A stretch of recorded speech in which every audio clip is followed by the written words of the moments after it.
Promise.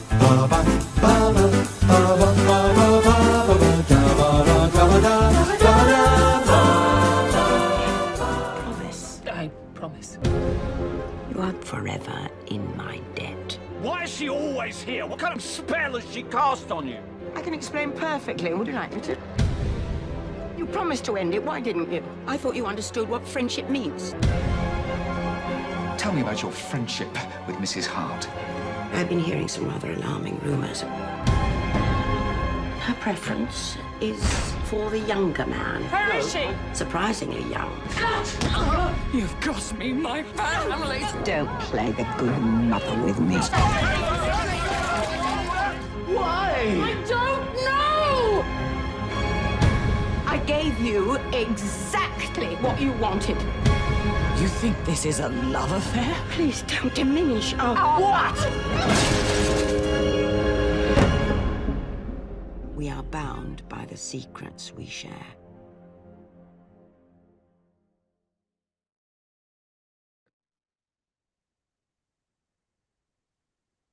Thomas has made an unlikely friend. This little podcast could be my ticket to success, provided I appear semi-regularly, can make all his viewers favour me instead. Oh, sorry. You seem to have caught me writing in my diary. Hello.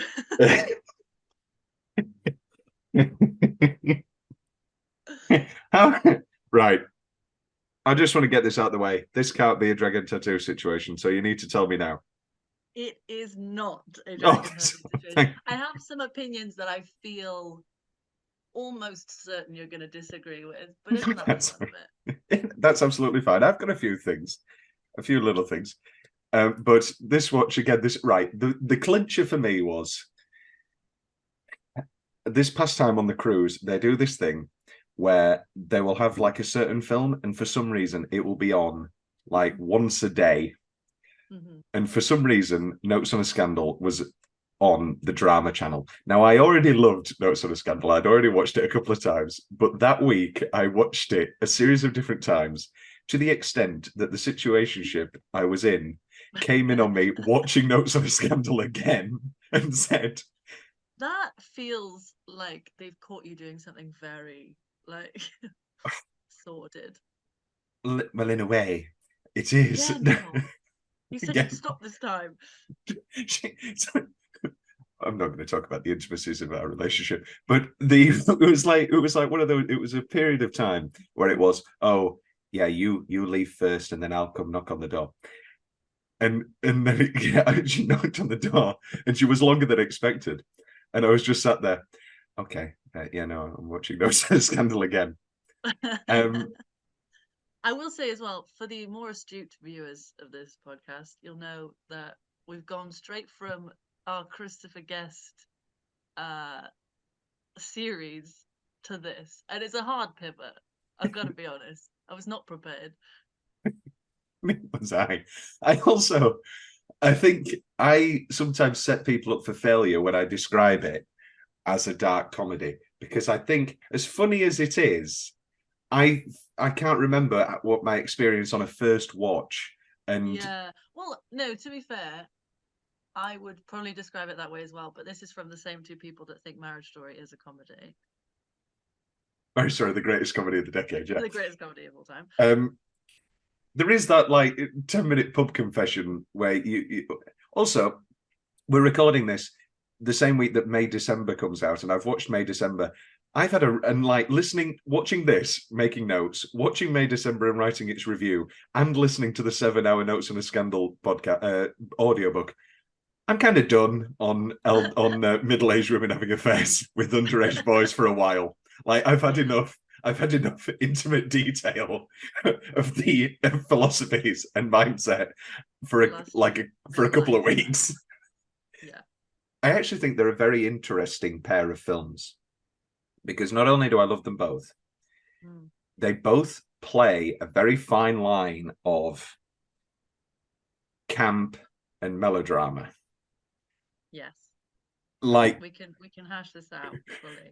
Because I think it's intentional. I think by the time that you get to the final blowout, I don't want to like rush it. It needs its own like segment. It's the there are, again, I say this a lot, but there are moments in this film that I laughed a lot more than I ever have on, I don't know, what was the last big comedy film? No, what a bad example. This year's been great. Theatre Camp was great. Bottoms was great. No Hard Feelings, I really enjoyed. This year's been a really good year for comedy. Alas, Notes on a Scandal. Did you know anything at all other than the fact that it was a film that I greatly admired, and I have talked often about the character of Barbara? Yeah, every film that Tom recommends to me, I feel is a little peek into his psyche more and more, and this film was no exception. I will say I did read the short synopsis before tonight, and I feel very misled. What does the short synopsis? Is it IMDb? The synopsis is, if you give me 1 second. Does it just say a scandal? So, when a disgruntled veteran high school teacher realizes that her friend, a young and married art teacher, is having an affair with a 15-year-old student, she makes sexual advances of her own.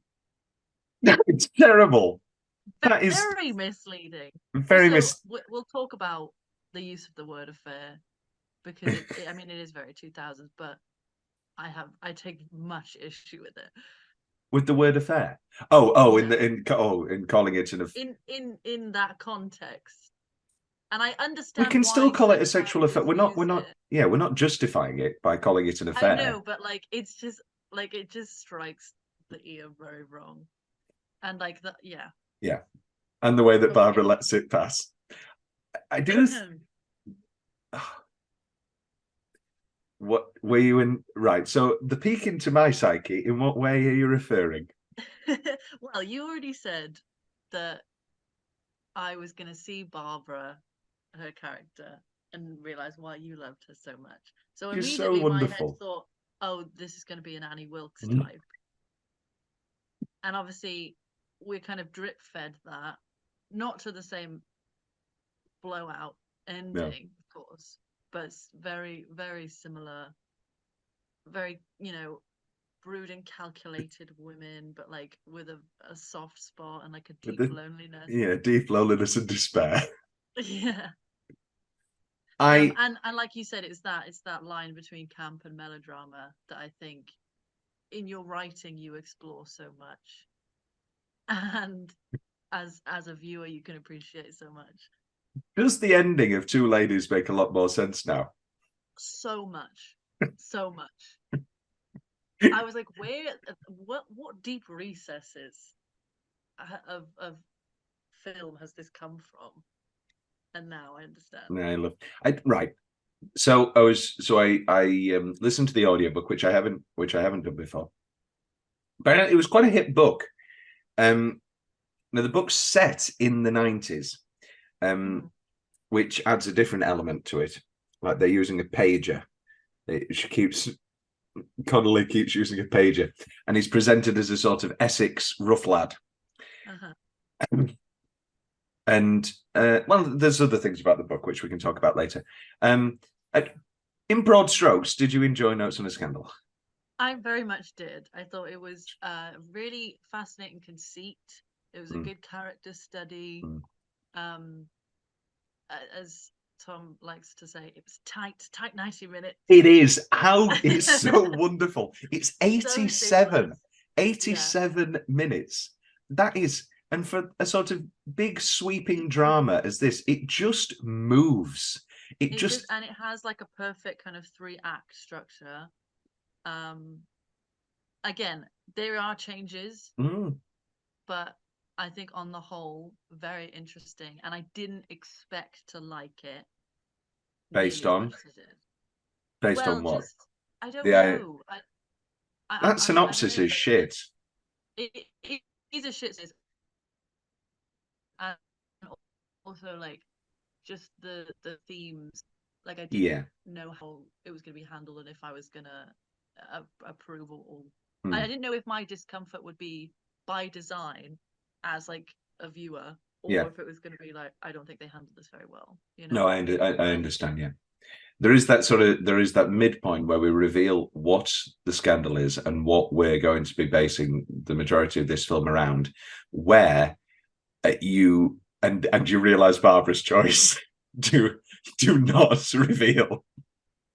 That was crazy. Like the way the film plays on our emotions is so well done, like, and how it changes who we're sympathetic towards in an instant. Obviously, you've got the first reveal where you go from maybe disliking Barbara to being like, oh God, she's the only voice of reason here.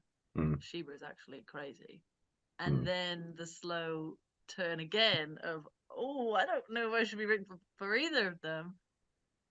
Yeah, No, we definitely shouldn't. But has Judi Dench ever played a role like this again? Because I mean, not to my knowledge, but then I'm not very versed in the Dench world filmography. Like, I know I've seen her in stuff. Because for the most part, she plays in the sort of, I mean, obviously she played Lady Macbeth on stage with Ian McKellen, but she normally plays in that sort of, she's a dame, she's beloved. I mean, she's the M that died and everybody cried, and you know, ha ha ha, what a rhyme. But you know, she is beloved, she is a dame, everybody loves her. I mean, it only took her reciting Graham Norton a piece of Shakespeare for it to go viral again. It was beautiful. She almost made me like Shakespeare. But the character, and it is her warmth as an actress and as a national figure, and her deftness in portraying Barbara, and the beautiful writing of Patrick Marber as he adapts Zoe Heller's book. Yeah. That does make you feel for Barbara in an Annie Wilkes fashion. Absolutely. Like, she's so compelling, and she's so, like, truthful in the way she performs this role, like, in a way that I think a lot of people would have messed up and played it too kind of, you know, I'm a psycho, like, I'm gonna manipulate you. I'll play more on the sexual element, like we're skirting around. Yeah. Like, it's never outwardly said that she's a lesbian. It's deeply inferred that she might be a lesbian of a different generation who just has never had the chance to fulfill any sort of romantic relationship. Her sister, I think, clearly thinks so. And, you know, the way that she talks about, is there anybody else, anybody else special? And it's very nice of, like, a sister of a different generation, again, being like, we're not going to say this, but it's okay if you do have a special friend, you can tell me. Yeah, and that whole not having that vocabulary or even the full understanding of it herself is, I think, so realistic. And the only other times, like the blurring of, like, female friendships as well, and kind of where some of them cross the line into, like, homoeroticism, I think is so, like, prevalent in all generations, but specifically that one where they wouldn't have had the language for it, you know. And again, the only other time it's even referenced is in slurs, like the graffiti on the stall wall and the berating reporters, and that's the only other time it's referenced. There is I no. didn't even notice the stall thing. Yeah, Babs is a nasty old leather. just awful. It's when she's throwing up after the staff room. Again, I love Barbara. I'm a big Barbara fan. Barbara can do no wrong. She can, and she does, but she can do no wrong in my heart. Sheba Hart. What wonderful names. Sheba Hart, Barbara Covett. Should we get this out of the way now? It's one of my changes. Is Covett too on the nose? Oh, I mean, again, I didn't notice it until you said. It's like a little bit too on the nose, maybe, Zoe. I don't know whether it's Zoe or Zoe Heller. Anyway, the book was marvelous. I'll touch on the book later. Right, okay. I'll touch on this bit of the book now. Okay. Patrick Marber makes an excellent decision straight away of reframing the whole thing as a diary. The book is Barbara, who has decided to create a document after the facts. After the fact. So it's when they're in Sheba's mother's house instead, in the south of France, I believe, and she has decided, I am going to write everything down what happened so that people know the truth. And Interesting. it's all retrospective, and eventually it just becomes diary-esque and becomes it's the same back and forth narration. It plays on the idea that originally she had every intention of reporting it, and then it kind of takes this like it's more in the it's more in the fashion of defending Sheba. It's okay. And I actually think the conceit of the book gets a little bit muddied, because we end up just going into all the intimate details of the film and all these little moments, and Barbara talking about her decisions. And I just don't think it's believable, really, as a conceit, if this notes that she's writing is going to be something that she actually brings forward. Whereas a sad, lonely woman who's kept a diary, as the sister tells us, since she was a child or a teenager or something, and you see that incredible shot on the shelf of a series of. I think that makes her character more interesting, and also. Me, like, I am fully intending to be that woman when I'm older. Yeah, I mean, what an incredible of my lonely life. What an incredible opening line. People trust me with their secrets, but who do I trust with mine? You, only you. None of that's in the book. It's beautiful. Yeah. What an ingenious opening line and conceit. And I'm not saying that Patrick Marber's the first person to ever frame something as a diary. But also, like, getting her narrative voice from the get-go, I think was so important in, like I said before, having those distinct switches of like who you're rooting for as the audience. Because at the beginning I was like, oh, she's a nasty piece of work. Like, you know, we're getting this inner monologue calling everybody thickos and like terrorists and what a lot. Here it is. I've got it 1 minute. Here come the local pubescent pros, the future plumbers, shop assistants, and doubtless the odd terrorist too. In the old days, we confiscated cigarettes and wank mags. Now it's knives and crack cocaine, and they call it progress. Brilliant. That's my first two best lines struck from the list already. The odd terrorist too. But yeah, you need that in order to get a sense of who she is before Sheba, and also like how she feels about her prior to getting to know her, essentially. Maybe I'm an incredibly loving and warm person, but I do hate. Maybe I shouldn't say this. I hate most people. Not most people. I don't know, but I'm not saying. I was going to say, are there many times where the interior monologue of Barbara was, oh, he relates to Barbara. He likes Barbara because she thinks so. Yes, absolutely. I was thinking about this when it comes to writing the book I propose about my time on the ship. And that would also be a kiss and tell, you know, all the details and memoir. And I was thinking, I really need to be careful to not glide into Barbara. Just writing it. It was another sad, long day. He walked around, doubtless, to know nothing, like he always does. Would you have little gold stars as well? Gold stars. What an ingenious touch. A gold star day. I've put in, so it's one of my specific favourite moments. I put Barb's gold star stickers that she likely only uses for herself and not for any of her students. Yes, sorry. Like, she just has them in her house. Like, she's not a gold star teacher. Oh no, she is a battle axe. She is a 9 out of 10.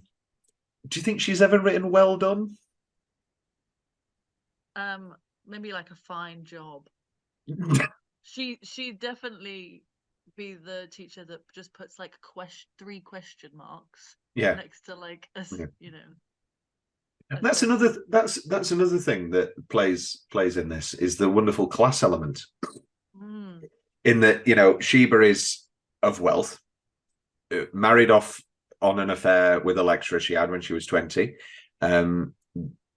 She's got a large wealth because her father, one of these things, like the guy who created the little film on yogurts, he's a multi-billionaire, but like her father created a sort of paper or something on economics, which again Barbara's very quick to know about in the staff room.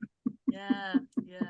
And she says, I don't have it written down, but she says that great line about privilege having like uncautious intimacy. Oh yeah, when she's just like, oh yeah, it's a trait of the rich to and she's talking so intimately about what she referred to as an all-night fuck fest with her new professor, and once he'd ditched the wife and children, and but now all of that adventure has gone, and you haven't watched Saltburn yet, have you? I haven't. Okay. There's one specific Saltburn moment that I saw. No, I'm not gonna. Oh, I don't want to ruin. Anyway, I will see it by. It's all right. It's all right. The end of the month. But you'll see what I'm talking about, and I'm gonna. Anyway, there's a specific shift in this that I think really took me by surprise, and I completely believed that they do in Saltburn. And I saw coming from like the first 10 minutes. Still like Saltburn. But anyway, now I can't talk about notes. Anyway, the point? Where were we? What were we talking? Oh, the class, yeah. And the way that Stephen plays on his own class and like gives her the sob story. Oh, I thought you were Bob Geldof. And wonderful job by Stephen. What's his name? Adam Simpson. I've got it here. Andrew Simpson. Andrew Simpson. What a great performance. 16. Yeah, 16. Yeah. Time of filming, which you were very fucking. Which I'm sure you were very quick to Google. 16. So, and has he done anything since? Yes, I believe so. That was kind of his debut. Well, I imagined as such. Oh, two other people, possibly Stephen, who auditioned. Nicholas Hoult. Yeah, I could see that. And Jack O'Connell as well. Yeah. But I like this guy. I think he's very funny. And like I play the Irish play on it as well. And just what an incredible and the way that he has, I'm saying this trepidatiously, the way that he has the power when he's playing on the class thing. Now, in the giving her this sob story to try and get her invested and try to seduce her from his end. We don't have to litigate that all of this is terrible. I don't need to keep saying that after every sentence. But the way that he tries to, yeah. Yeah, I don't think it necessarily needed to be more overtly like she is the one in control, because like at the end of the day, she was like, it doesn't matter so much how precocious he is as a character, or like how much he wants it to happen. At the end of the day, like it's she's bloody 15. Oh my god, best moment. But like she's unequivocally like in the wrong and responsible for that, and so I think I personally had no issue with how they presented Stephen's character. No.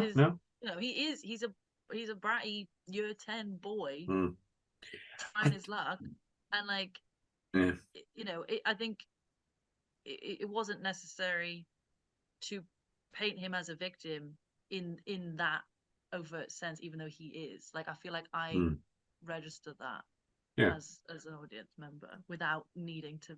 Oh no, we don't. Crying about it, No, we didn't need him to do a monologue about. Oh, I've realised now you're the one with all the power, because that's not the realization he's going to have at this stage in his life. Maybe later. Yeah. Hence May December. That's what all that film is that he's now 36 and coming to terms. Pardon me.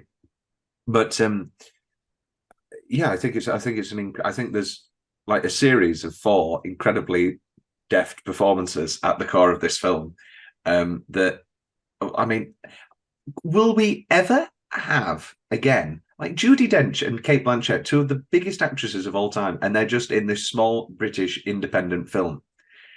It's quite a big feat, really. 2000 and yeah. Historical. Let's talk about Oscars before we move into the body of the film. So it was nominated for Best Screenplay, which it's lost to The Departed. Love The Departed, but I'm sorry, I think Patrick should have won. It was nominated for Best Supporting Actress for Cate Blanchett, and she lost to Jennifer Hudson for Dreamgirls, which I am on the record as saying I think is actually an overrated performance. You would say that, wouldn't you? Why? No, I love Dreamgirls. And then Battle of the Dames, good year. Penelope Cruz for Volva, Kate Winslet for Little Children. Helen Mirren wins for The Queen. Okay. Judy's nominated. Meryl's also nominated for a comedy from 2006. Do we remember what she was nominated for? Devil Wears Prada? Devil Wears Prada. So I think bit of a category fraud here. I think they should have put Meryl in supporting and got her an Oscar. Yeah, no, you're not wrong. I But think then I think she did kind of carry that film. she carried And it, but she's not the best actress. It has stood the test of time. That was. Oh, and then Philip Glass got a nomination for the score as well. Beautiful score. Like, again, I don't want to say needlessly a good score, but it's that meme where it's like, okay, Philip, nothing too high stakes here. It's just a small independent film about, a scandal at a school.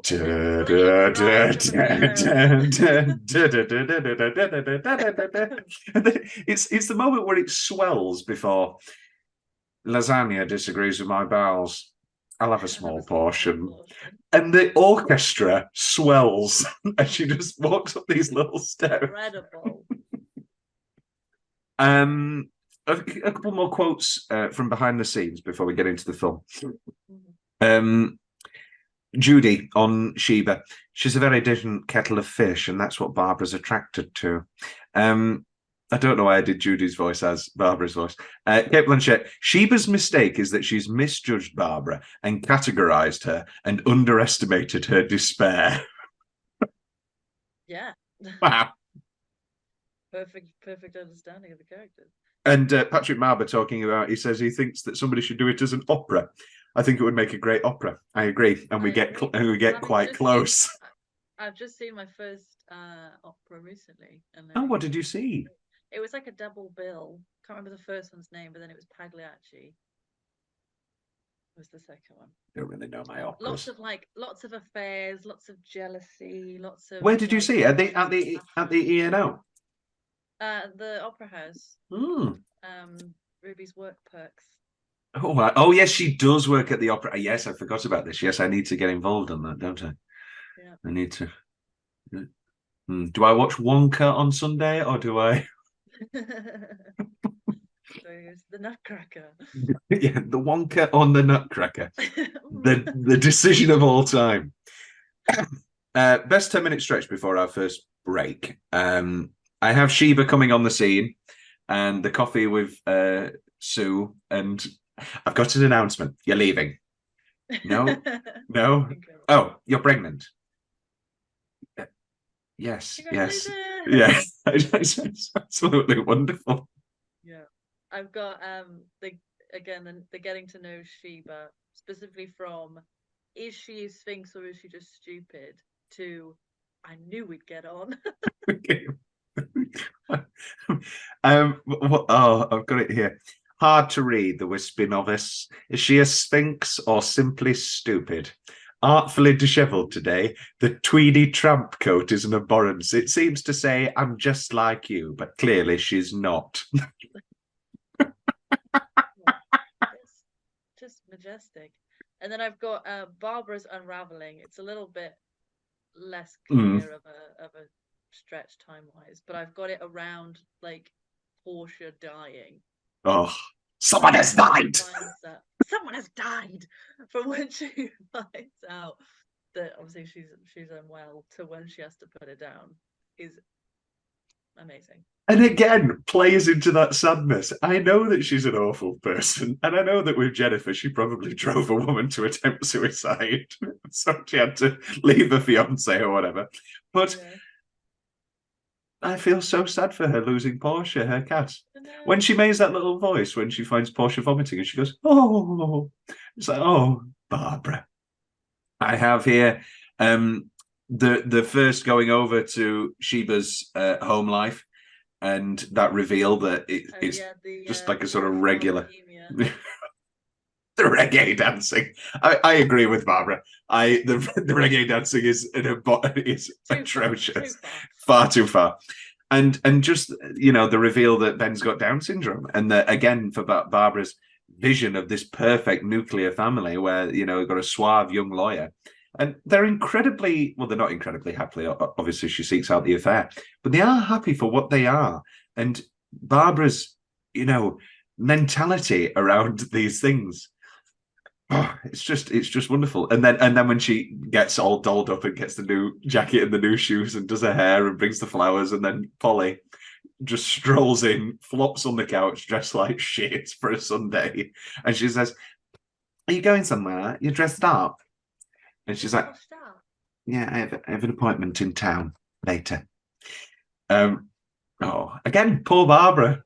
I love the use of like costuming and like the reference to costuming as a tool to like show where people are coming from and like how much effort they make and how certain moments mean to one character and to another. Like I just think it was really well done.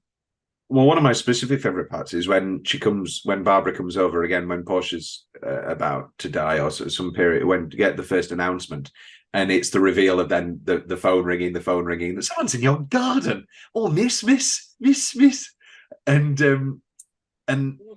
And it's a subtle thing that I've only noticed after a few times. And it's also illuminated in the book by where we have a bit more of Sheba's side, where she's like, "I like to dress up for him and put his makeup on because that's what Stephen liked." And she's got full face of gorgeous makeup and she's wearing quite a sexy dress.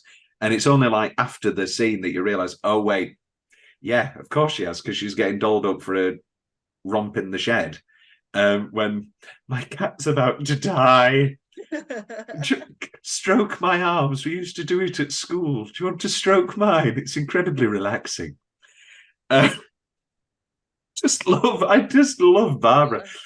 Barbara and Annie Wilkes. Again, I will always go back to the moment on the podcast where I was talking about how much I love Annie, and then Will went, "You do remember, Will, that she kills kids?" And I was like, I know. What murder? You're the best guy around. Do you think, this is Rhian's big question, do you think Sheba's character assassination of Barbara is correct, that she is a virgin? I think she could be a lesbian virgin. In that she would have had sex with men I don't know. thing to do and then realised, oh, this isn't good at all. How many of those books did she manage to get through whilst Barbara was out? Has she found a confession of? Yeah. I've never had sex. Today I went to the shops. I've also never had sex.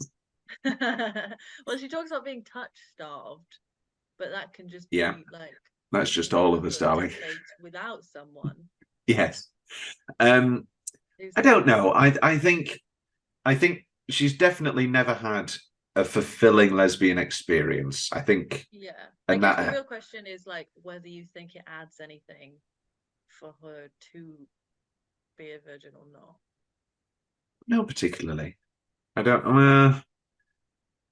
don't know if it is, like, that's why I hated that synopsis. I don't know if it is a sexual attraction. I think the point is it should be blurred. You shouldn't really know. And I think the way they touch on it, as we've said already, in the language of the film is great, is perfect. And I think they just simplified it too much, whoever wrote this synopsis. Yeah. And also, I mean, there's the moment when she's looking through the window and she's putting something up, and like she's got a midriff and she's kind of braless. I mean, I haven't. I'm saying this like 35 minutes in, you see Cate Blanchett. At 35:06. Yeah, 35:06. Cate Blanchett is sorting out a lamp in her study.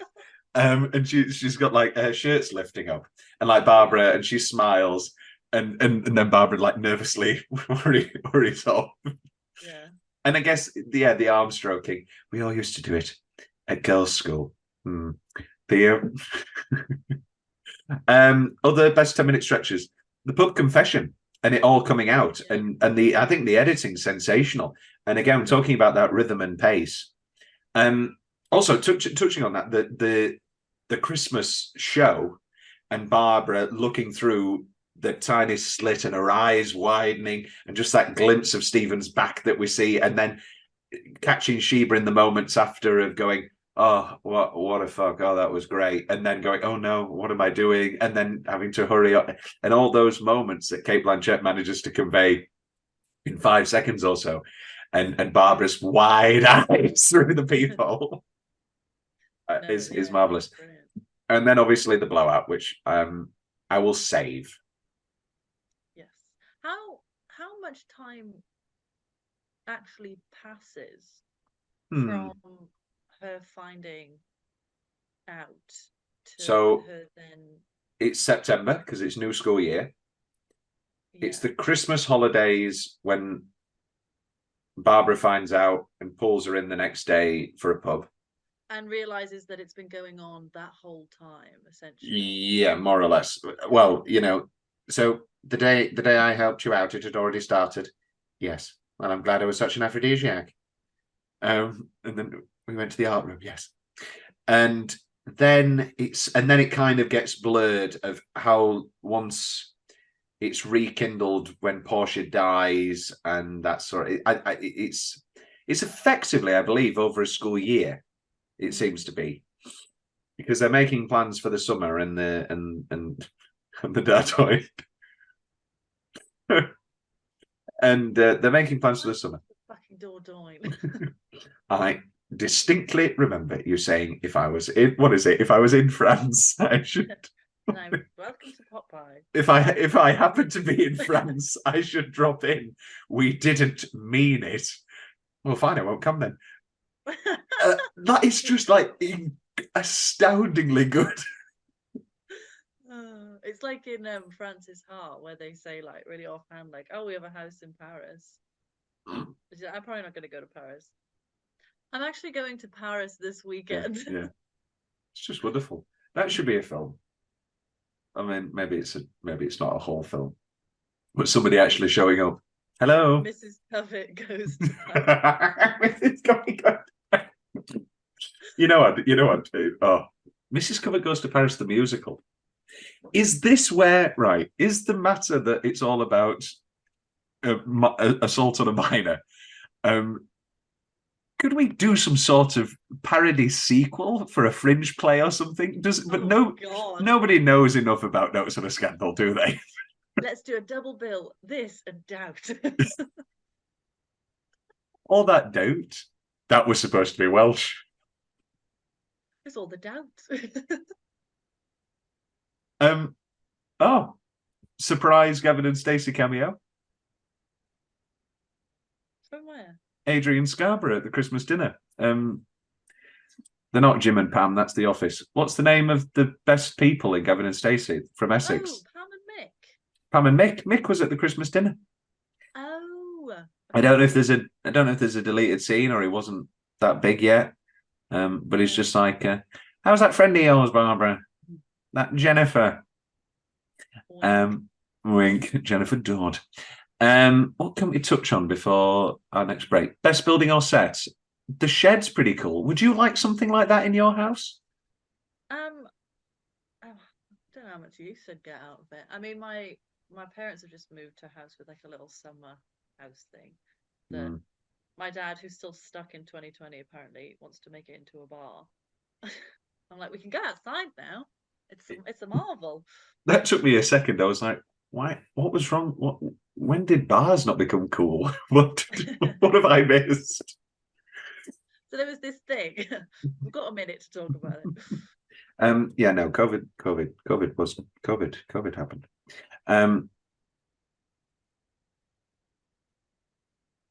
We'll take a break, and then we'll be back with Tom's weirdly specific moments. There's some absolute all-timers in here, and then the rest of the business will be back momentarily. A sad, lonely 5 minutes that passes like an eternity. Tempting, my best Barbara. And we're back. Okay, right. Have you ever been a diarist? A diarist? Yes. Absolutely. Are you? Yeah, I've just finished actually a journal that I got last year. Ah. Chronicling my year of being single. It's a real doozy. I love it. I mean, it started as like a kind of a coping mechanism, therapeutic thing in general. Like I think I've been writing diaries since I was like 15. All right. But then I would look back and realize, oh, the only records of my life and my youth I have are of me complaining. So then I made a conscious effort to like actually writing it, even when I wasn't feeling like on the brink of despair. Yeah. I tried. Well, I started doing it during the cruising as to keep up with everybody, and then. Do you know, I liked those. I liked those logs. I also have a mood tracker app. Where I make little notes about my day, and I'm on a almost 700-day streak. Some people call that 2 years. Yeah, they might. Or of a mind to. Wordle's good. The mood tracker. So you just go, oh, I'm sad. Yeah, so it's like, how was your day? What activities? It was all right, thank you. Day? And then you write little notes about it. And it's nice because I'll get notifications like, this is what you're doing 6 months ago, this is what you're doing 3 months ago. And it's things that I won't remember until I've read it. And then I'll go, oh, I remember that day perfectly.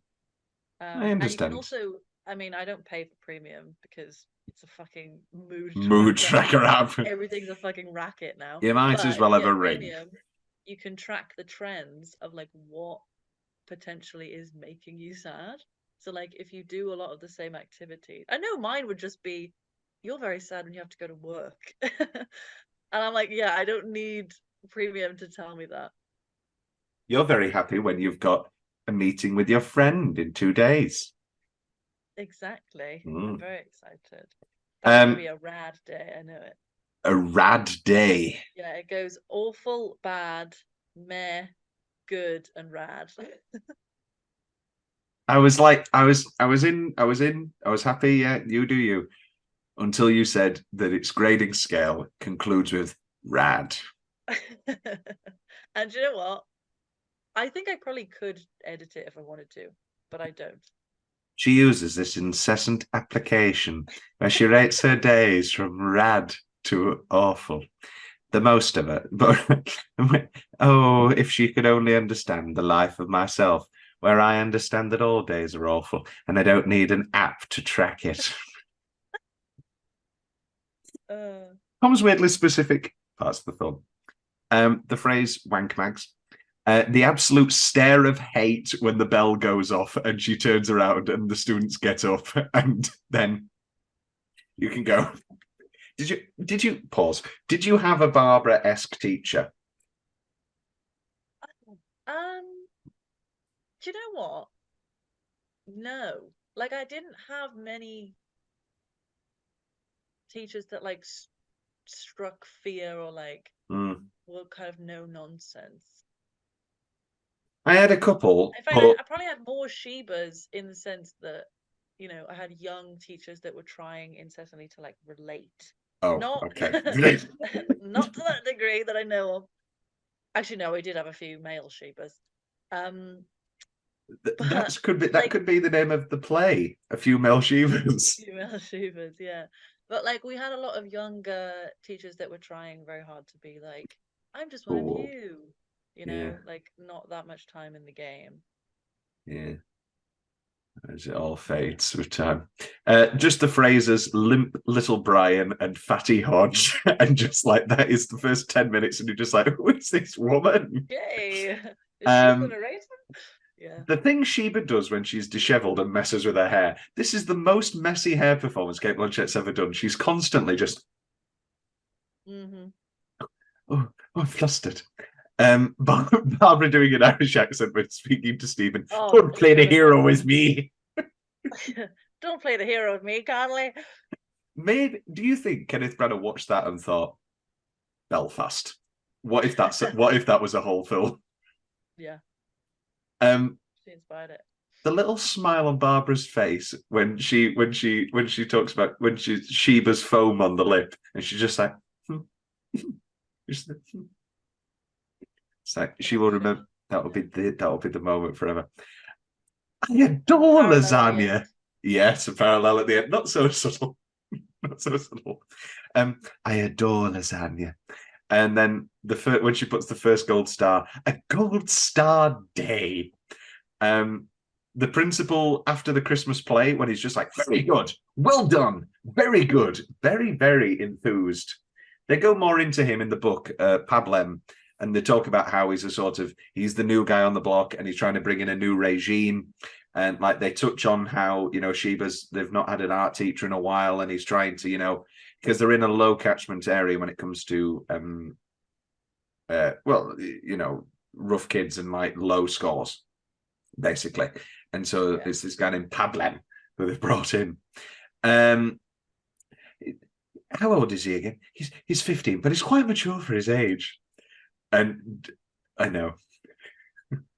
The tinny of lager and the cigarette that Stevens brought for his romantic lay the carpet, lay the coat down in between the train. Can I smoke, miss? Oh, yes, you can, but stop with all this miss business. Leads into bon voyage to her little leprechaun. I missed that. How did I miss that? It's when she makes Shiva get rid of him. She's like, bon voyage, the little leprechaun. She looks on him like a monkey who strolled out of the forest asking for a gin and tonic. He's working class and he likes art. Stephen's gift, it's made of real fake gold, miss. Barbara's tears. Yes, the ugliest necklace I've ever seen. That was one of my again, I'll do it. I'll walk the tightrope. I don't care. I like how they don't make him sexy or charismatic in any way, and if anything, play up the fact that he's a child. Like with the shitty necklace, with the way he talks about it, and the fact that Sheba is just madly in love for this little prepubescent boy is very well done, I feel. Yeah, it's like I believe him, and I do believe her as well in her feelings, but I'm also like, why? Like, look at him. Like, he's just got you like a fucking initial necklace from Accessorize, and you're like, oh wow. Cared about me like this. Shut up. You're a lousy fucking wife. When she's waiting for Stephen to come over, miss, and I should leave you in peace. Yes. When Sheba storms Stephen's house, and the father is just like, you're better off knocking before you go in. Again, just a reminder of like, she sees him as this incredibly sexually active adult, and at the end of the day, he's a prepubescent masturbating 15-year-old. Yeah. And it's like, even after that, after seeing his parents, she's still like so deluded. Is the crazy thing. Which leads us on to, and what about your mother? I think she's gonna pull through.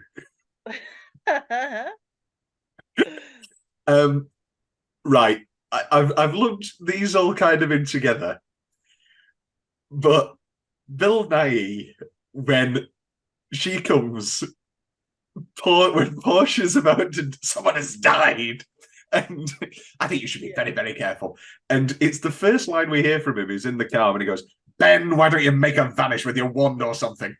And then he comes up and he goes, Excuse me, could I have my... Excuse me, what's Poor going on pussy. here? Can I please have my wife Yeah. back now? Poor pussy, my condolences. And does she have it? Perfect casting for the husband. What sort of spell do you have my wife under? Is this some sort of coven or something? It's like that is the first camp like melodrama moment for me. Poor pussy. My condolences. But again, completely believable. Yeah. We can laugh at it in a dark issue. comedy way. We can laugh at it in a dark comedy way and an over-the-top way, and we can have a lot of fun moving forward, quoting Barbara and saying "poor pussy" and saying "you're a fucking vampire." And we have so much. We need to save it. Yes, we can save it. But I also completely believe it. There's only a couple of moments that I think go too far, which we'll talk about. Yeah. Oh, when Phil Davis comes over, he's like, "I need to talk about Sheba," and you're like, "Okay, here we go." And he's like, "Do you think? Yeah, does she like me?" Oh. But then her reclaiming that tension, then like you think, oh, it's the equivalent of like a horror film where main character looks around the corner and the corridor's empty. Yeah. And they have like the silence, and then the jump scare. Does she mention me? Oh, let me think. No, never. Oh my god, incredible. Also, chain smoking. Let me think. No, never. That wonderful little Professor X touch to the temple. Instinct tells me you might not be a type. Yeah. What's the line? Well, she's like, "You're asking me to find out if Sheba would be inclined to commit adultery with you." Yes, the smoking as well. It's so delightfully pre-2007. Smoking inside a bar unsettles me every single time. It's great. Yeah. Oh, and then wonderful. Again, this is what we're talking about with the editing. The whole Bill Nighy Sheba scene. You know, everybody wants to be with somebody young, but they just deal with it. Which is a weird, well, not a weird line. Is he talking about literal? I don't think he is talking about underage. I think he's talking about sort of like. Yeah, it reminded me of an episode of Broad City, which made me deeply uncomfortable. And it's Abby matching with her professor on a dating app and going out with him, and then being like, "Oh, I had a big crush on you when I was in school," and he was like, "Likewise," and she goes, "Really?" But then Alana's kind of rationale is all teachers masturbate to their students so that they don't do anything else, which is fucking crazy. But like, I think it was an interesting peek into his character as well. Well, it's like that a split-second thing of, oh, yes, of course you think that because you got with her when there was that power dynamic at and play. But even he has the sense to be like, that was different. Obviously, it's still not great, but that was not statutory. Yeah, it's like, you're his teacher. And go, "You knew were mine." He goes, yes, but you were 20, not 15. Of course he's innocent. He's fucking 15. And then, "Why did you do it? Why did you do it?" "I don't know." "Well, you better find out." And just hard cut back to the school. And again, the score swells. Also, I'm stepping on my own favourite lines You're here, fine, but you're fine. just the cutaway to Judi on the stairs. "By the time I took my seat in the gods, the opera was well into its final act." I love her. What an incredible. I love Barbara. What else have we got? The gold star on the foot, and you're just like, oh. The phrase, as if, you know, poor Bill Nighy's Richard's not been through enough, and then Barbara, "The cuckold permits her to see her children once a week." Yeah, just when I thought like, oh, they could have like a nice little alliance here. She's like, fuck him. He's just in my way. To be frank, it's none of your business. And then, I mean, we can talk about the rest of the blowout later. There are many specific moments, but I've got one. The first slap, and then, "Because I wouldn't help you collect your cat." just amazing. It's the absolute equivalent, like we're talking about, of Misery. With by the time that you get to the full, beating over the head with a typewriter and eat it till you choke, you sick twisted fuck, you're so in. Yeah, you're on board with whatever comes out of her mouth next. And then the more somber one, just Bill Nighy letting Cate Blanchett back in, and the look on his face of like, oh yeah, all right, well, I was gonna say those two moments at the door where he first kind of throws her to the wolves, the paparazzi, and the kind of minute before where he's like, I know it wasn't the best, but like, at least I was here. Yeah. Incredible acting. You could have talked to me. You could have. Yeah. And then obviously the parallel of him letting her back in. Also, going back to the slap, just the best piece of like Foley sound artistry of like, it was like, almost like a thud the book across the face. Also, again, I don't know why I love Barbara so much, but when she's like bending the spine on the book and like flipping through the pages and probably ripping some, and Barbara's got that, oh, don't, like, I really felt that. Like, I'm an incredibly particular person, and I can only imagine if somebody ripped up. Take for someone like that, to then, Any weirdly specific favorite moments? We've been touching on a lot of things. Barbara being the voice of reason for about 5 minutes. That he's 15. Her face when they're in the conservatory or the shed, and she's like, can I stay with you? And it's the little twinge of like, oh yes, this is all coming together. You can stay as long as you like.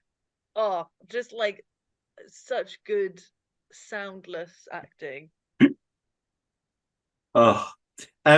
Let's knock through a few of these as well. Best single minute, that first teachers meeting, and Sue, everyone's got to bring it that, like, before the start of the year, their progress report, and Sue's done this huge, it's like, oh, I'll have to reading this into the crack of dawn. And then Barbara, this is your whole report on the entire history department and its workings.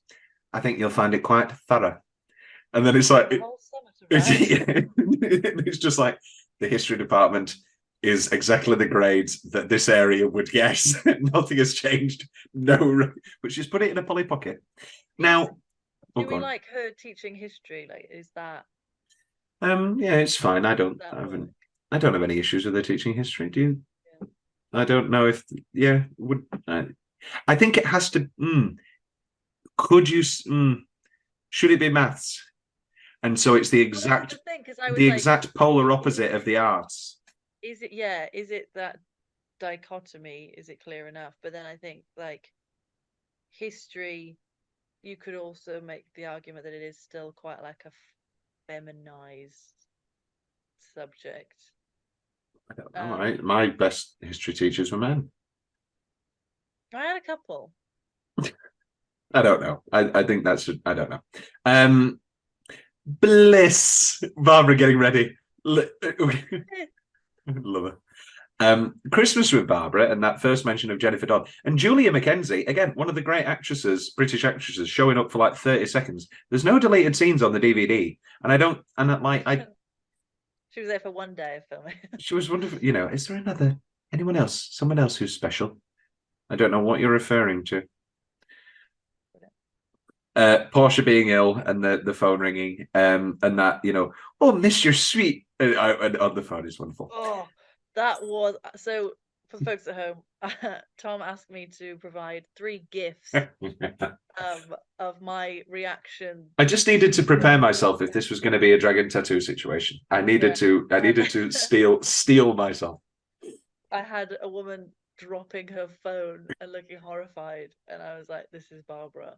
When she has to hear, ugh. It's like when when he sends the text on Christmas Eve, and it's just like so 2000s child, like, I wish I was fucking you blind right now, and it's like WOZ and RITE, and it's like Merry Xmas, era, like text speak, and I'm like, wake up.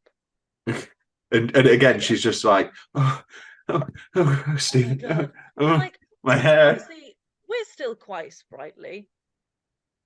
I literally had a conversation the other day, Rhian, with my good friend Katrina, where the phrase "we're getting older, Tom" came off. Yeah, but like we're not old in the grand scheme of things, but like we are. I mean, we're old enough to not be teenagers anymore. I feel And like Barbara the already majority I'm of my feeling- days. Yeah, already I'm feeling out of touch with like today's teenagers, but like that feels like such a good thing. Like, yeah, I don't understand what the hell you're talking about half the time, and it doesn't appeal to me or it doesn't interest me in the way that it would have when I was, Yeah. 16, 17, 18. I'm currently stocking shelves on a Sunday at Sainsbury's, and like the majority of the people there are like 17-year-old children. And they look at me like it's like Dead Poets Society or Andy Dufresne. They were talking about Captain, my captain. they were talking about shelves. They were talking about yawning the other day, and it was like, why is that like a thing, yawning? And they were on about like it's when you're tired, innit? And then I was just like, I was stocking shelves, and it was a bit like Andy when he's just like, it's because it's a book about prison escape. You should read it. And he's just like, and I just said, it's your body needing more oxygen. It's not that you're tired; it's because you get less oxygen when you sleep, and so in the morning your body needs more oxygen. It's an intake of oxygen. And they were like, oh, wow, you know your stuff. You're well clever. You're well. Yeah. Where'd you learn that skill? I thought, oh yeah, and the sad lonely man who stocked shelves. You also like have an encyclopedic like pub trivia knowledge now. Well, I always did, didn't I? Yeah. What we need to do a quiz again soon. We do. Portia's death. Oh God, not her again in the car. Burying Portia with the frame, and the fact that she still has the dirt on her face when Phil Davis comes over. And the trowel full of dirt on the kitchen table. Where's the little Moggy? Dead. Dead. Yeah. Is now a bad time? No, now's an excellent time. Oh. And then sort of a sad one, and a very stark one. Stephen's mother storming over, and again Barbara's face. I mean, I've watched the film enough times now that I don't need to focus on the knock on the door, and all three of them reacting in different ways, but you see the rationale and like you see the cogs turning. I mean, like Sheba's panic versus Barbara's panic of like, oh, this was actually going quite well, and like it's giving like when this is a really old reference, but like A View from the Bridge. Oh, I love it. Yeah. When he sells out the cousins, Marco, yeah. And then immediately like regrets it or like. Well, I think this is also comes into play the change. I know it's a really specific thing, but the change from the book of it being a rough Essex lad to an Irish lad in the minute is, are you the husband? And like that's all that Sheba needs. Like she just needs to hear a middle-aged Irish woman, and she goes into a spiral of there's no doubt. And I thought that was really effective. Wonderful little choice. The moment with the new principal, I think you should you're up for retirement in a few years, aren't you? I think you should have an early retirement. And talking about Jennifer. I've got a letter here from her solicitor that requested a restraining order of 500 yards. You sent her fiancé a wreath. A wreath? I didn't understand the relevance of the wreath. A funeral wreath. Oh, see, my mind was still in Christmas. Christmas, we are in Christmas time. I didn't understand how much time had passed, and I was like, isn't that quite nice? Yeah, true. No, presumably it's a funereal wreath. But he wasn't dead. No, it's just like when people wear black ties to weddings. It's like, yeah, this is going to end badly. What do you think if you were about to get married to somebody and I disapproved of it and I sent you a funeral wreath? What do you think? What do you think that would be? I don't know. I would be like, it's not Christmas, Tom. What are you doing? Wacky guy. And then that final moment of her buying a new diary. It's just going to continue and continue and continue. Any other single minutes? We've kind of touched broad strokes across the whole film. Yeah, I mean, I had the meet the family stuff, had the pub confrontation, had the stay with me back and forth at the car. Stay with The me. confession, and Sheba getting knocked senseless. I love that. Such good payoff. I was like cheering at my screen at that point. Poor Barbara. We've touched on Philip Glass's like needlessly excellent score. Anything else you want to say about the score? Again, it's sort of the heightened strings of it. Yeah, my two like standout moments music wise, obviously the discovery through looking through the crack in the door, and then I don't know if it's called Confession. One of the songs is called Confession, but it's the teacher montage, like the where all the teachers are like, and Connolly and the whole time. Oh yeah. And then when she comes into school, it's like Rhian.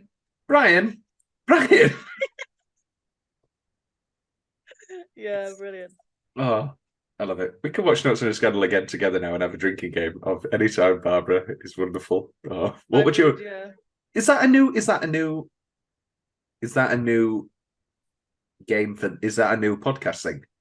Worst as a drinking game. Well, because deadliest we're introducing the commentaries, won't we? Well, I've done a few commentaries. Yeah, can do a commentary. The added element. We could record our first commentary on Sunday morning. Indeed. That's a no. What have you got planned for Sunday morning? Nothing, actually. I'm a Barbara. I know these things. I understand when people are avoiding me. Best specific Halloween costume. It's actually a two-prong costume. I would come as Barbara, and you would come as Portia the cat. I literally had that written down, and I was gonna say it. You would be Barbara, and I would be Portia, covered in dirt. Okay, literally, this is a wonderful moment of life. This is a wonderful moment in our lives together. We have so much. Right, okay, let's do it then. The blowout before we get to best line, because it obviously. Do you have any specific favourite moments of the blowout? Just well, first of all, the horrendous eyeliner and her waiting in the chair with diary in hand. The room has been ransacked. Do we touch on this now as a change? Like, I understand that she used to be a punk kid, and then she was around 20. She was a punk rocker, and she was immediately kind of thrown into a two-child marriage with the nature of Ben being Down syndrome, with even more what's the word? Responsibilities. And like very resolute, and sure they had their sort of reggae Sundays, but she has lost that. And then obviously Stephen, when he's like, is this any good? And she's like, it's a masterpiece, you know, Sushi and the Banshees, and she's got the crazy eyeliner, and we see the picture of it. Is her doing the eyeliner and ripping up her tights a little bit too much? I do think it is quite on the nose. And it's like because I mean we had the motif of her putting on a full face to impress this new young man in her life. So it begged the question for me when I saw her doing it, like, who is this for? Yeah. Herself, potentially, because it's the style that neither man in her life would have approved of. Well, we don't know that. If she was in a punk era when she was 20, maybe that's the thing that Richard was turned on by. Obviously, he was at the time married with children. Yeah. Turned on by a 20-year-old punk rocker student. But I mean, it's the fact that. God, sorry, pause. I am literally watching Addams Family, an amateur production of Addams Family tonight, and the minute you just said, who's to say? Were you folks right for the mezzanine? Who's to say? Was Rehab right for Charlie Sheen? Best musical ever written. So yeah, it could be a bit of that, a bit of reclaiming her old identity. It could be. Yeah. No, I get it. I just don't know as an image. I don't know. I think it's. Yeah, it didn't feel like the right time for it. Now that you say that, which leads me into one of my other changes, which is here I am when she storms out into the reporters, and I think it's a bit much. It's funny and it's all right, and Cate manages to pull it off. But Just if you, the crazed like look and the reeling off of like vitriol and the oh my god, gold stars, a strand of my hair, a receipt from Pizza Express. This isn't a relationship. Just mwah, chef's kiss. you're a fucking vampire. I mean, Dude, you're missing. intellectual cat. You're fucking mad. Sorry, the best part is you put me in prison. I could get 2 years. They'll fly by. I'll visit you every day. We've so much life to live together. And then, I mean, I must have quoted this to you before. Do you want to fuck me, Barbara? Yes. And I'd forgotten that it was from this until it happened. And I just went, oh no. There it is. And now you've got years of it. Boom. There it is. We have so much notes on a scandal referencing to live together still. We have so much time together, Rhian. There's so many more films. Okay, let's continue into best line. Yeah. Any other ones we haven't touched on yet? Sorry. We've got children are feral. Don't let them sense your anxiety. As a teacher myself. Oh yes. PA, I do. I feel that very keenly whenever I have. You are obviously, bar the pedophilia, a Sheba type. I can see you as a sort of fun-loving. And the beginning terrified me before anything insidious had even happened. The beginning terrified me of just Barbara's indifference and like, as the synopsis says, she's a veteran of her field, and she's like, it used to be about inspiring kids, it used to be about education, and now it's just about crowd control. Yeah, the rest are cattle pot and prey. Exactly. And it's like, God forbid I ever like get to that point where I feel that way, like I'm so jaded, because there are so many teachers that should have been. Let's call you a Miss Honey. You're a Miss Honey type, not a Sheba Hart. I'd like to think so. There you go. But I do think like there are elements of her that obviously you do need in an educator. I mean, ideally someone that's a little bit better at safeguarding. I wouldn't keep a secret. It's one of those things. From everybody else. Judas had the dignity to hang himself, but only according to Matthew, the most sentimental of the apostles. Yeah. And then this final one, which is directly, Patrick Marber adapts some things and adds a lot. And I think I prefer the film in many ways to the book. And I think the screenplay is astounding. But this paragraph is straight from the book. And it is the core of the book. And you probably already know what I'm going to say. People like Sheba think they know what it is to be lonely. But of the drip, drip, drip of the long haul, no end in sight, solitude, they know nothing. What it's like to construct an entire weekend around a visit to the laundrette, or to be so chronically untouched that the accidental brush of a bus conductor's hand sends a jolt of longing straight to your groin. Of this, Sheba and her have no clue. There was a period of go on. Sorry, pairing that with the shot in the bath, I think was perfect cinema. And like, just, I mean, it's an again smoking in the bath. Yeah, it's an epidemic, like elderly isolation, and I think it being set in the 90s is one thing, but it being set in like the digital age to an extent, I guess, early 2000s. The cusp. Incredibly advanced. But but like, I think that makes it even more prevalent, because then it's this whole world that not a lot of people from her generation would have had access to. Like, maybe she doesn't have a mobile that she can text people on. And if she did, who would she text? That kind of thing of like, it's the beginnings of this new media and these new platforms that other people are going to have all these endless like connections on. She's just going to scare these women away even quicker, because she's going to be texting. And the reversion to pen and paper, like the trusted format, becomes such a more important motif in that sense. We've got 5 minutes, and then we're going for a 3-part room. How exciting! We've only got so much left to do, don't we? It'll fly by. Before we do, we've got 5 minutes. What should we touch? Let's. I've got a couple more lines. Go for them, and then we'll do tagline rundown, and then. So it's a witch hunt. Salem comes to Islington. Great. And then just and like, it's sorry, something that we've seen so many times now with Me Too and that sort of thing of justified inquiries into assault and horrible things going on, and the first reaction is it's a witch hunt. It's a witch hunt. I actually did my dissertation on The Crucible. modern retellings of the Crucible. Yeah. As I did a little bit of research into the Salem Witch Museum has like an interactive thing of this is what a witch hunt is. Contribute your own suggestions as to what you think a witch hunt has been throughout history. And I went through and I counted all of the anonymous submissions that said Me Too. Yeah. Anything to do with Brett Kavanaugh or like women don't trust men because of a few men, and like the results are astounding. Yeah. Any other lines?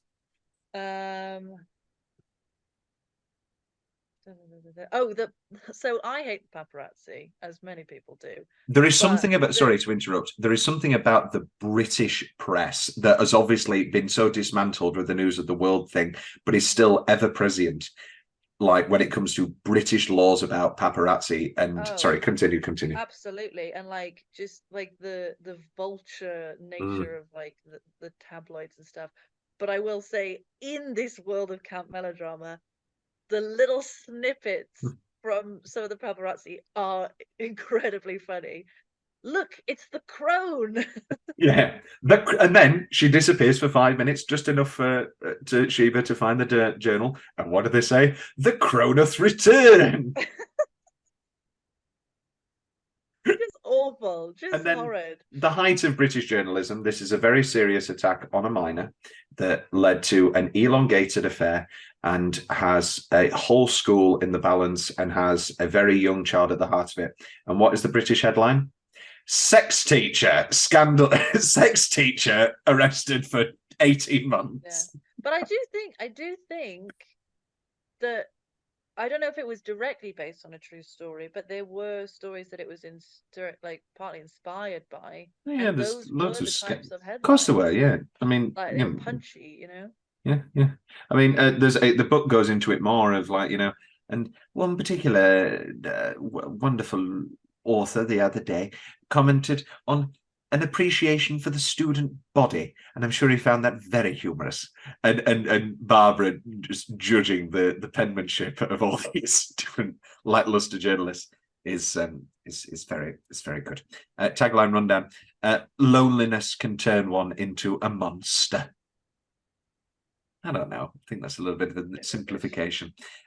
This one's a very long one. One woman's mistake is another's opportunity. One woman's secret is another woman's power. One woman's fear is another woman's weapon. One woman's life is in another woman's hands. Right. Well, they could have just gone with one of those. Yeah, it's like just reeling off ideas. Throw them out. And they went, great, we'll take them all. I like one woman's mistake is another woman's opportunity. Yeah. I think that kind of sums it up for me. It's not really. The loneliness thing. Oh, go on, sorry. I mean, we'll touch on this properly in What's the Change, but I fear that some in oversimplifying it in that way, it kind of makes the two characters comparable, which I don't think they are. They're not comparable at all, and the whole point is that when Barbara says that they're comparable, it should sound ridiculous to the ear when she's talking about when she sat alone in her room at the end of Christmas, and she's talking about we are very similar in many ways. We're both stranded with our awful families, and she's like, I mean, I know that obviously Sheba's Christmas ends with one behind the train station, but and she's under a lot of stress with the whole family there, and Richard's ex-wife and children, and her awful mother there, you know, thank God she was pretty, and she's having a pretty bad Christmas. Well, anyway, yes. So we'll jump straight into I have three very minor changes, and then I presume that you're going to throw something in that completely unnerves me, don't you think? Yes, indeed. I'm excited what it's going to be. Do you think there's going to be something that I genuinely find irksome? I don't know. We'll see. We'll I need to see. figure out how to articulate my thoughts in the break. Okay, so you don't want to get cancelled, so it's going to be something about the relationship. This is wonderful. No, I just want to stand my ground in case you disagree with me. That's all right. I'm willing to accept many things. Okay. I guess. Okay. Momentarily. Fine. And then the final break. Let me get out of the way my stupid changes. Okay. Polly saying, "Oh, Jesus wept, the spectre at the feast." Hated that. I don't want to undermine Polly, but like, She's 17. She's 17 and she's Her going to, whole shtick is like she's a dumb kid as well. and then she's With suddenly going to home pull out a life. Banquo reference. Yeah, like it's supposed to hammer home like that she is as immature and as young as Stephen. No, I do like the moment exactly before where we come in at the end of an argument. She's like, "Your boyfriend's younger than mine." And her, like, because at the beginning it's like she's got this tumultuous thing with her older man friend, and then it's like, oh no, we're okay now. Yeah, like, that's how fickle. I'm fat as fuck, mom. Yeah, like everything else about her character, great, serves the plot perfectly. But yeah, we didn't need that line. That was really weird. Stephen struggling with the waist-high gate when Barbara shuts the gate on him, and he's like, and he's a fucking young lad. He can hop over the gate. Also, what was he going to do there? Did you feel like it was like a dream sequence because he wasn't saying anything? I was like, is he actually there right now, or is he just hallucinating him? Didn't say anything. It's unclear, like why he was there, why he knew where she lived. Should what be he wanted out of that interaction. They could have followed her, but like I think it should have been a montage of 3 different moments where he's like from afar watching her, and we're like, I know it was you. He could have had that at school. He didn't need to come all the way to her house. It's all right. She's got the gate. And then at the very end, I mean, I get it. You know, nice little ending. You know, bookends. Everything's going to continue again with poor Anne-Marie Duff. But oh, how are you? Oh, my name's Annabelle. Oh, Anna, I'm Barbara. Do you like music, Annabelle? I've got 2 tickets for Handel at the weekend. Random. I've got 2 tickets to the weekend in concert. Not my bag, but I thought you'd like him. You might like it. And I like the then immediate following line of, I've got a few tickets if you've got a friend. And she's like, no, there isn't a friend. And she's like, oh, well, that's wonderful. Yeah. Which is nice. But you wouldn't immediately jump in with even Alex Forrest in Fatal Attraction waits a little while until she throws in, I got 2 tickets from Madame Butterfly. She waits like 5 days. It's not like immediately. Yeah. Is that the end I'm of done. yours? I'm spent. Okay. So I'm gonna say something, and just reserve your immediate like dismay. I don't know how necessary Annabelle felt.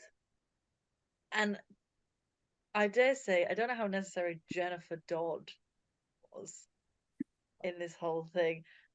Okay. Because, I thought it was, again, great conceit, an examination of loneliness and how far it pushes people.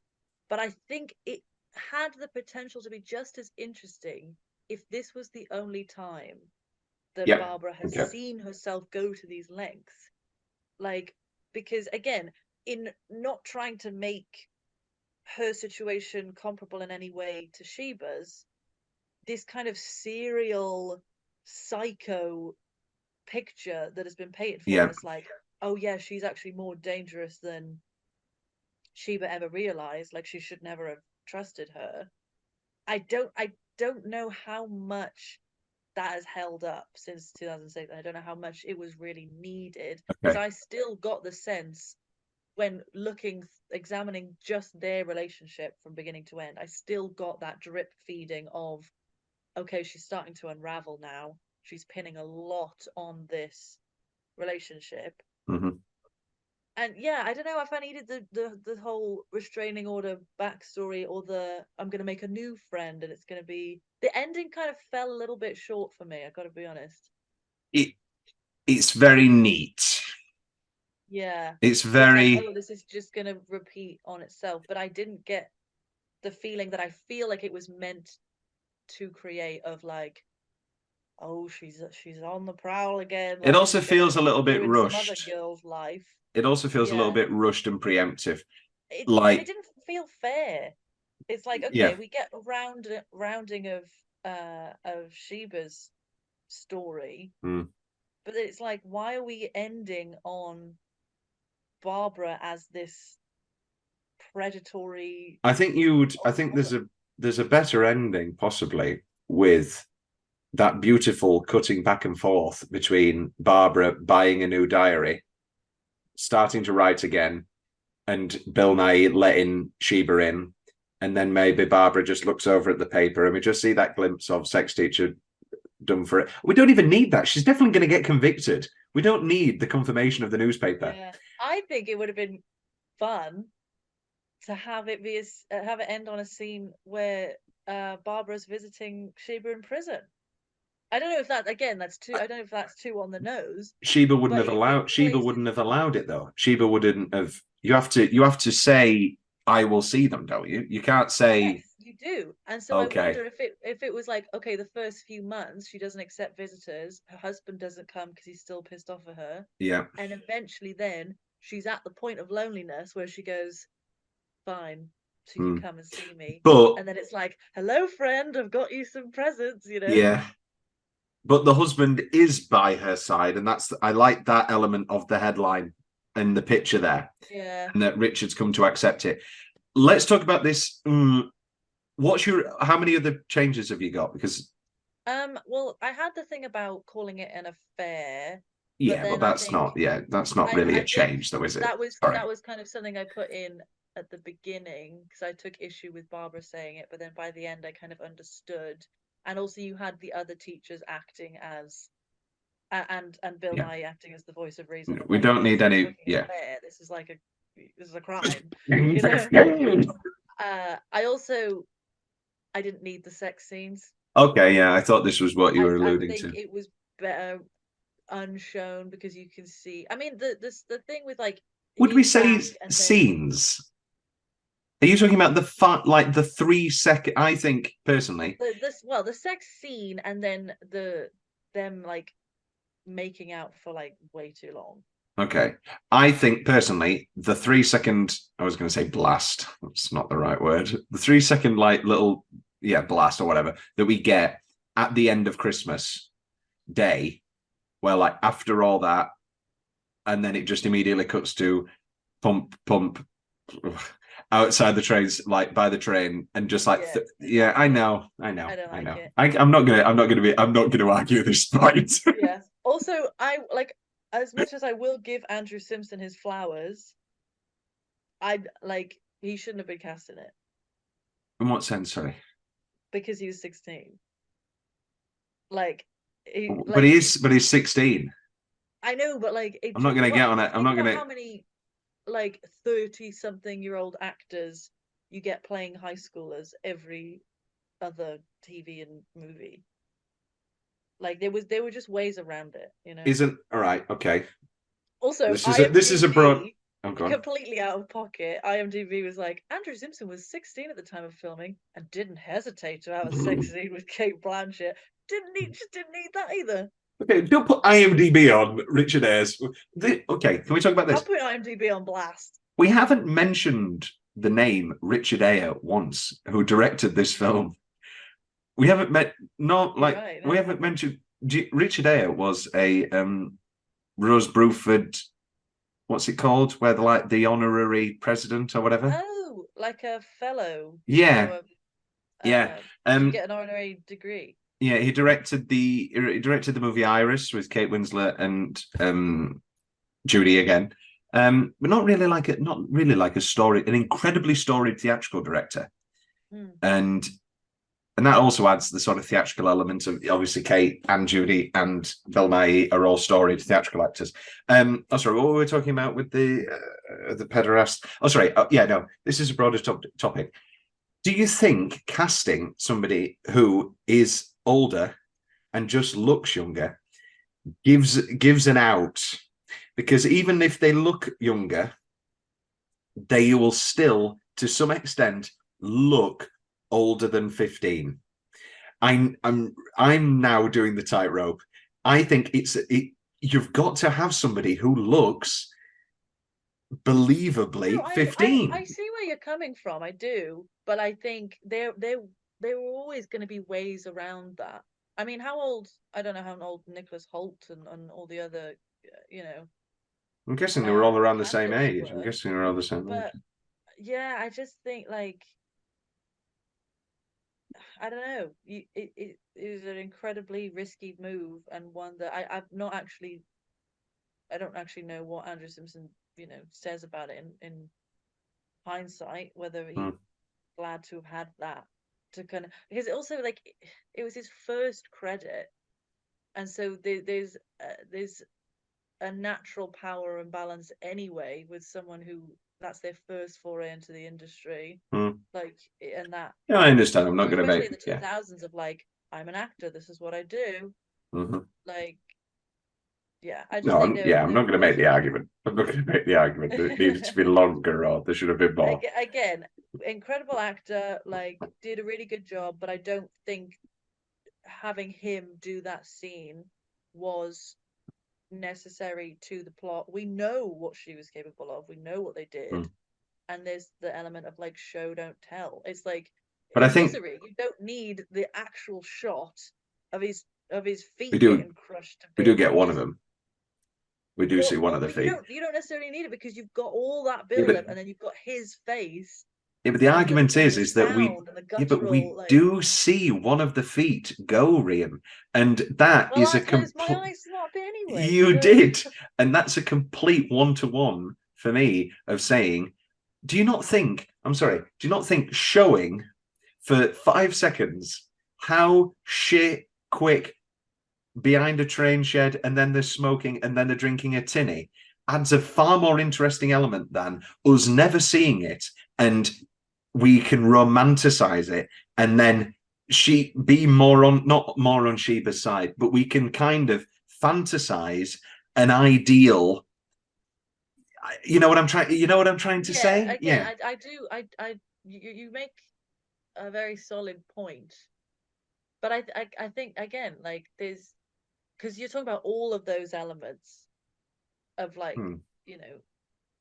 it being really quick and the aftermath. Like I think those parts were very No, like the well good scene in the shot. shed. The scene in the shed where he puts on the wizard's hat. Yeah, Yeah. you had all of those moments as well, and you could have kept those in, but just Mm-hmm. had like the 2 seconds be like slightly off and Mm. just like noises and then cut back. Do you know what I mean? No, of course I do. Of course I do. I'm thinking like an intimacy coordinator. I know. I understand. A future one. Yeah. Well, no, I obviously agree, and this isn't going to be the argument I die on. Any We're other gonna cut this in post. any other changes? No, that was it.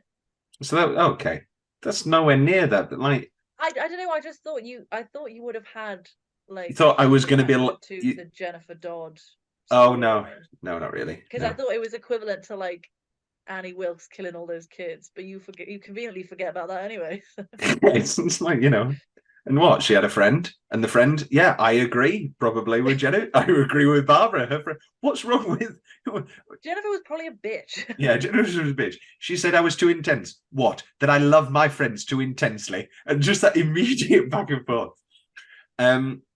This leads into the book. Let's talk about the book. So there is no reveal. The first line of the book is Sheba talked to me the other night about the Connolly business. Like there's no reveal. We know from the off, and it's all told bookend of Sheba and Barbara moved into Sheba's old father's house in France, and Barbara and Sheba are living together, and it's all bookend. And like I say, it's Barbara thinking back on how it all happened. Stephen's a London lad. An interesting part of that element is that when Sheba does find the Chronicle, she thinks it's Barbara who's planning to sell it as a tell-all book. Oh. which is Okay. which is interesting. But again, then the conceit of the book completely falls apart because Sheba found the book that we're currently reading, but didn't get rid of it, didn't rip it up, didn't burn it, didn't anything. And then also Yeah. there's an epilogue after where Barbara's managed to get the book back, and she's like, Sheba's upstairs crying again now. I can go back to my writing, which leads us to how the endings differ.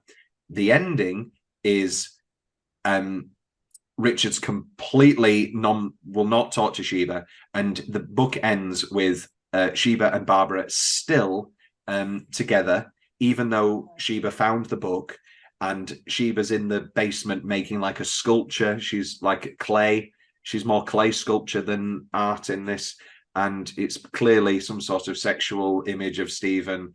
And Barbara takes the sculpture out to the garden and makes Sheba watch as she as she smashes the sculpture up. I would have loved that moment. I do think the screenplay, from obviously the little that you've said, yeah, I do think the screenplay holds up better, and it's more interesting to watch because it shows that Sheba was never really all in on this relationship. That's the biggest change. Yeah, it was Sheba a means is to an end. in She's love. keeping her around to, keep her secret, and the whole exchange by the car where she's like, you're a dear friend, like, I promise I'll talk to you soon. Like, none of that feels like she means it. It's purely so she doesn't fly off the handle, and send her to prison. I think you should be very careful. I loved that, and the whole, oh, I'm so upset, I don't know what I'll do, like, just the chokehold that they've got on each other, and all that they've got, to give and to sacrifice in that way is so much more interesting. I think it's wonderful, and I think the character of Sheba in the book is like madly in love with Stephen, and obviously you've got Longer, and there is even the element of Stephen getting like a new girlfriend, and like that, and like Sheba going like, oh my god, he's with another girl, we're in love. There's a real focus on love. And now I've seen this 100 times, but they never mention love in the film. Does she ever say that she's in love with him? She doesn't, does she? No, not really. It's more, well, he's the one that's like, this was meant to be a bit fun, but it's all getting a bit serious now. Yeah, which I also think is really clever and interesting. I know he's still a child, but I think that's a very interesting dichotomy. Yeah, because like, I mean, I didn't know whether he was saying that because he could see she was getting so upset, or nutty, because he was actually feeling something very strong for her as well. I don't know. It's wonderful stuff. Question. Shoot. I personally, I don't feel like anyone else could have played this other than Judi Dench. I agree. Do you see anyone replacing Cate Blanchett? Excuse me? Yeah, that's a very loaded question. No, I could see. I mean, any actress of her quality, or I could see. I don't know what she immediately popped in. Rachel Weisz. I could see Rachel Weisz in this role. I could see lots of people. Who else was? I've got the Tony Awards up for a Sunday in the Park with George episode. Actresses. How old is Cate Blanchett? Cate Blanchett is 54. Would you be willing to watch Blue Jasmine based on the fact that Woody isn't actually in the film? I mean, sure. It's so good. She is astounding in Blue Jasmine. We've already done an episode, but I'm happy to do another. Actresses, 54-year-old actresses. I mean, Nicole Kidman. Oh, yeah. You'd be rude for you'd be like, if only that were me. And you're underestimating how much I love Cate Blanchett. Like, it's not that far off. Okay. Jennifer Aniston, I'm not seeing that. Catherine Zeta, Renee. We know she can do a wonderful British accent. No, I'm not seeing. Yes, I'm sorry, I'm not here for that opinion. Are you going to say that Bridget? I think Renee Zellweger's British accent is good. I think it's astoundingly good. You need to go back to voice classes with with Miss Wigglesworth. Wigglesworth. Um, Shout out Nancy Wigglesworth. I'm just going to say this out loud. And I don't actually know if it would be good, but I think she would be very believable as a teacher. Sorry, Catherine. Oh, sorry, go on. I was like, who's the weirdest person you could say? Miriam Margolyes. She loves clay. Catherine Tate is a 54-year-old actress.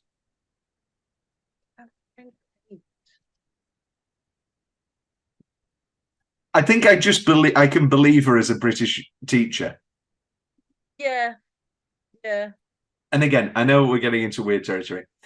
There is obviously something very attractive and sexual about Cate Blanchett. She's an incredibly attractive woman. She's got an allure for sure. And she's in that Miss Honey mold in the character of Sheba. You get it.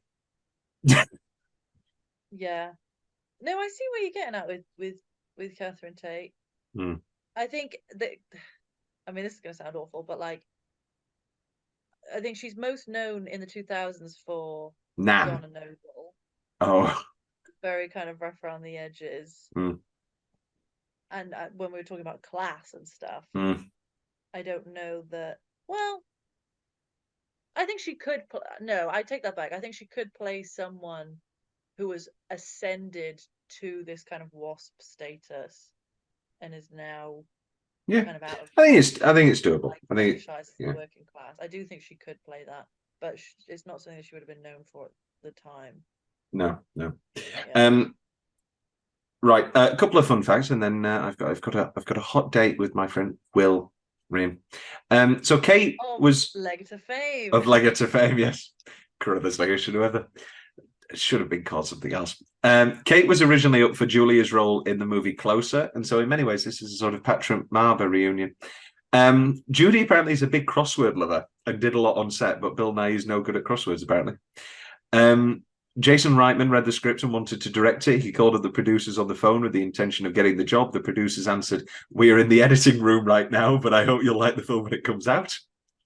And then finally, after the fighting scene in Barbara's home, Cate Blanchett and Judi Dench brought a champagne bottle to celebrate the end of the scene because both were worried and tense about having to fight each other. They drank almost the whole bottle. So good fight coordination there. I get pissed. Yeah, I love like tidbits about just how film sets worked. 2010. Maybe I'm boring. Everyone was fucking drunk and like it was like 3 a.m. the freezing cold, and we just did it. Tops. And like, you know, I met Brad that first scene, and we were just like, yeah, let's kiss. It's like, yeah, let's go for it. It's that clip that goes viral on Facebook every 3 months, and it's Margot Robbie talking about Babylon and being like, I think I should kiss Brad at this point. I said to the director, should we just do it? Yeah, like, and everyone being like, if the roles were reversed, she'd be in jail. Like, I think there was a little bit more conversation. Possibly. That. Great film. Have you watched Babylon yet? Haven't, no. Get on Babylon. If you watch Saltburn before Babylon, I'll be annoyed. Doesn't matter. I'm annoyed about many things. Well, you're making me a comprehensive list of all the Oscar ones to watch. I am. Our first Oscars together. So very exciting. Not our first Oscars together. Whole Oscars. You're not allowed to sleep this time. I took a half an hour nap from 2 to 2:30. Like a little pussy. And my final Tom's big question, I mean, we can do the whole what happened with Jennifer, it doesn't really matter. But my final one is, which movie did the ending better? This or 500 Days of Summer? Well, they are both in the park on a bench. Yes, they are. Oh, God. I'm kidding. It was a joke. I just wanted you to laugh. It's not a real question. No, I'm trying to think what I had a more visceral reaction for. I think 500 Days of Summer, I out loud went, oh God. Is it April? What's her name? Autumn. That's even worse. But it made so much more sense to me that, like, I'm fall. Nothing. Oh yeah. He's the villain of this story. And the villain of the story, I don't need to be afraid of the hero of the story. I mean, Yeah. we're 2 days away from me having a full expectations versus reality. Oh yeah, for sure. God, that's bleak. But no, Anything? I think as much as I had changes, I don't think the ending was that disappointing. No, it's It was like fine. I mean, it's I like was it's still riding the high from the fight, so that. Yeah, it's like it's an inevitable button that isn't like groan worthy and is satisfying in many ways. Yeah.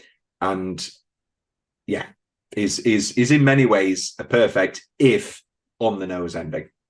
But I mean, yeah, but it does work. I agree. Um, I'm glad we didn't come to blows.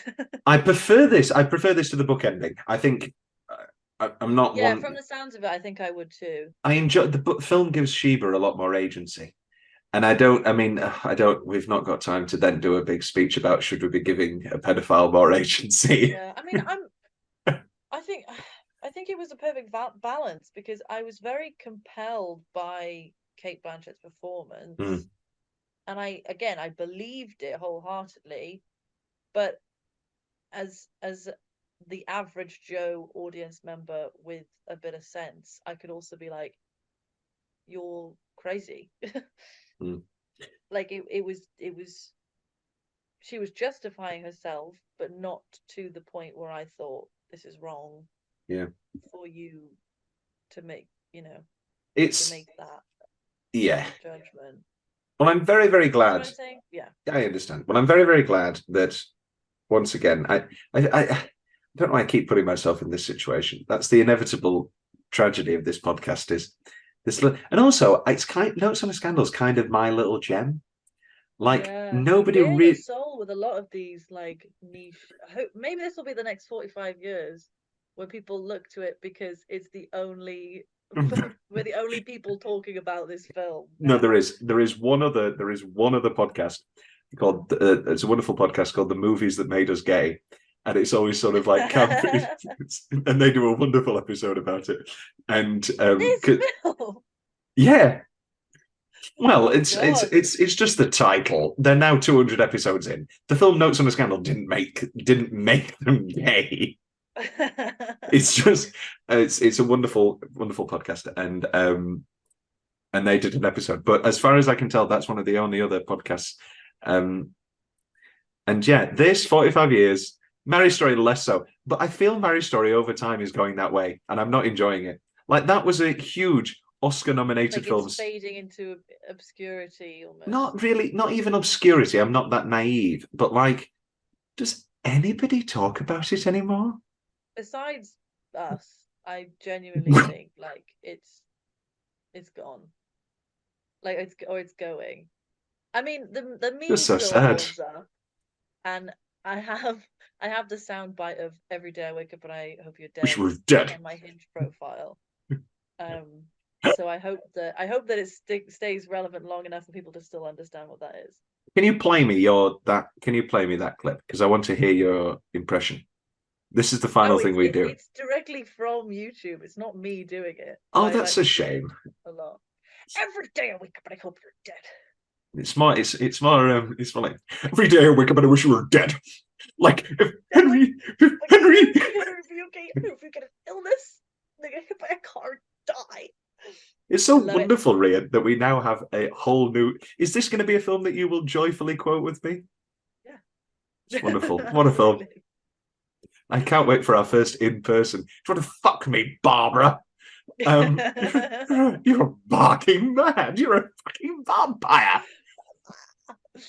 Oh, it's wonderful stuff. And I hope that the next time you're alone on a bus or you hate somebody in your head, you have Barbara's voice like I do. Yeah. Look at them.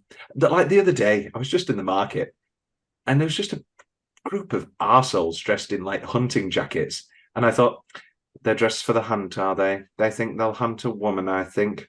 The only thing they'll be hunting is their own virginities. And I could hear her so clearly in my head. Oh my God. I once confessed to somebody, you know her, the last one. And I once confessed to her, and I just said in a moment, and I just said, I just find I hate and dislike most people. And she just said, she looked at me and she with the eyes of the world and just said, Tom, that's one of the saddest things I've ever heard. I thought she was going to say, that's not a confession. We know. Yeah. Very abundantly clear. Oh, we go back to the fact that one of my serial killer screenplays has the line, and he's talking about scheduling, and that's probably the most I've related to a character. Well, always a pleasure, Tom. It is always a pleasure, and I'll be seeing you in 2 days.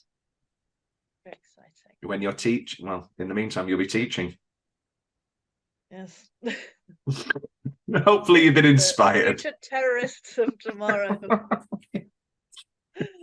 Whatever you do, don't go in and talk with the other teachers in the staff room and say, have you ever watched that movie Notes on a Scandal? It's great. Loved it. It's really no notes. No really notes, yeah. great film. Right. Maybe Okay. become a teacher. Yeah. Yeah, what made you want to become a teacher? Hi, just a couple of standard questions. Where did your love of teaching come from? Have you seen the 2006 drama dark comedy Notes on a Scandal? Castle Prod and Pray. Wonderful stuff. Right. Okay. Wonderful. I will be seeing you in a matter of days. Leave us with a quote. You can finish with a quote. Well, looks like that's been a gold star day. Oh, Gold Star podcast. Please. Dabba dabba dabba da da ba ba ba ba ba ba ba ba.